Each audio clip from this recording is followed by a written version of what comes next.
Hello दोस्तों, आज हम लोग भारत भूगोल में भारत के भू आकृतिक प्रदेश के बारे में पढ़ेंगे, जिसे हम लोग भूभौतिक प्रदेश भी कहते हैं। इसके दूसरे नाम भूभौतिक प्रदेशों के बारे नाम से भी जाना जाता है। तथा इसमें हम लोग जैसे भारत के पर्वतीय भाग, पठारी भाग और मैदानी भागों को पढ़ते हैं। इसे सम्मिलित रूप से उच्चावच नाम दिया जाता है। जैसे पृथ्वी पर कहीं जमीन मैदानी है, कहीं पठारी है, कहीं पर्वतीय है, तो इस असमानता को एक शब्द में कहने के लिए उच्चावच कहा जाता है।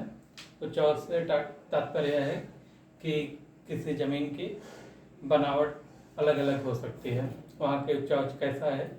अगर यह प्रश्न पूछा जाए तो हमें इसके बारे में यह समझना पड़ेगा कि वहाँ पे पर्वत है कि नहीं, पठार है या नहीं, मैदान है, इस बारे में बताना जाएगा। जैसे कि प्रश्न किया जा सकता है कि भारत के उच्चावच के बारे में विस्तार से व्याख्या करें। तो जब भारत के उच्चावच के बारे में विस्तार से व्याख्या की जाएगी तो उस समय हम लोग भारत के उत्तर में स्थित हिमालय पर्वतों के बारे में बात करेंगे। फिर उसके बाद भारत के विशाल मैदानों के बारे में बात किया जाएगा और दक्षिण भारत में स्थित पठारी भागों के बारे में बात किया जाएगा। तो चलिए इसी क्रम में आज हम लोग भारत के उच्चावच के बारे में देखते हैं। तो जैसे कि हम लोग देखें तो भारत में पर्वत लगभग 10% पाए जाते हैं, 10.6%। लेकिन हम लोग याद करने के लिए इसे अराउंड 10% कह सकते हैं। याद करने के लिए एक एग्जैक्ट डाटा किताबों में जो मिल रहा है, 10.6% भागों पे पर्वत पाए जाते हैं तथा पहाड़ियाँ 18.5% भागों पे पाई जाती हैं। इसी तरह पठार 27.7% भागों पे पाया जाता है और मैदान 43.2% भागों पे। तो इसे आसान शब्दों में हम लोग पर्वत 10%, पहाड़ियाँ 18% और पठार 27%, मैदान 43% एक आंकड़े के रूप में हम लोग आसानी रहेगी याद करने में, इस तरह से याद करेंगे। तो इसमें हम लोग अंतर देख लेते हैं, पर्वत और पहाड़ियों में क्या अंतर होता है। पर्वत वह भाग होता है जो कम से कम 1000 मीटर से अधिक ऊंचा हो, वो पर्वत की श्रेणी में आता है। पहाड़ियाँ 600 मीटर या फिर 1000 मीटर से 600 मीटर तक होती हैं। ये छोटा होता है, पर्वत से काफ़ी छोटा होता है, बीच बीच में किसी भाग में पाए जाते हैं, तो इसे पहाड़ी के रूप में कहा जाता है, पहाड़ियाँ इसके नाम दिया जाता है। इसी तरह पठार समझना जरूरी है। पठार उसे कहते हैं जिसका शिखर एकदम सपाट हो, एक टेबल की तरह हो, लेकिन वह मैदान नहीं हो। इसका किनारे का ढाल उठा हुआ हो, ढाल अत्यधिक हो किनारे पे, खासकर कम से कम एक तरफ तीव्र ढाल रहती ही रहती है पठारों के। इसके पहचान के लिए अगर कहें तो कम से कम किसी एक भाग की तरफ इसका ढाल बहुत तीव्र होता है, जैसे कि खड़ा ढाल हो। जैसे हम लोग देखें तो ऐसे कुछ पठार है तो ढाल यहाँ पे काफी ज्यादा हो।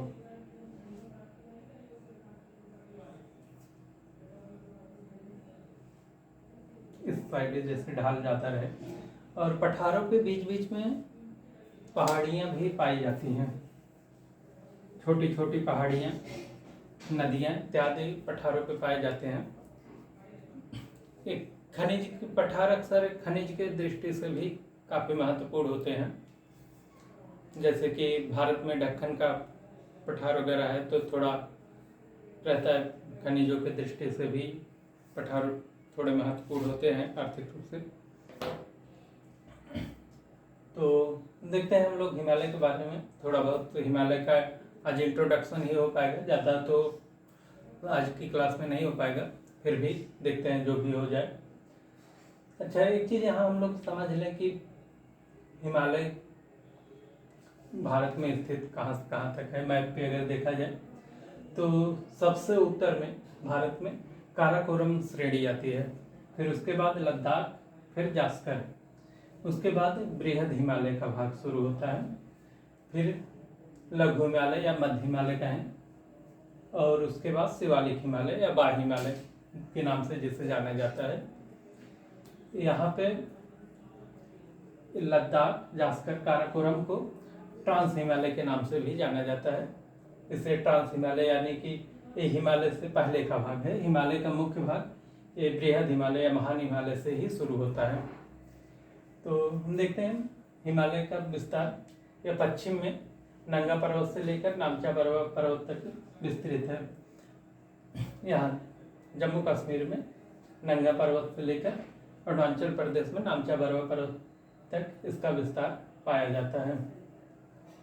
हम लोग इसकी लंबाई के बारे में बात करें तो लगभग 2500 किलोमीटर लंबा पर्वत है।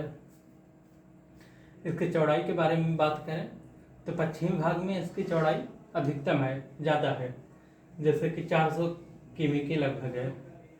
यहाँ 2500 किमी लंबाई है, चौड़ाई पश्चिमी भाग में 400 किमी है लगभग, और पूर्वी भाग में यही 150 किलोमीटर 150 किलोमीटर रह जाता है। इसका कारण यह है कि जब हिमालय की उत्पत्ति हो रही थी तो उस समय पूर्वी भाग में दबाव ज़्यादा था। जैसा कि हम लोग जानते हैं हिमालय की उत्पत्ति प्लेट टेक्टोनिक के कारण हुआ है। प्लेट टेक्टोनिक से हिमालय की उत्पत्ति की व्याख्या की जाती है। तो उस क्रम में भारतीय खंड, जो इस समय भारत है, या गोंडवाना लैंड का भाग था, ये जब टूटा तो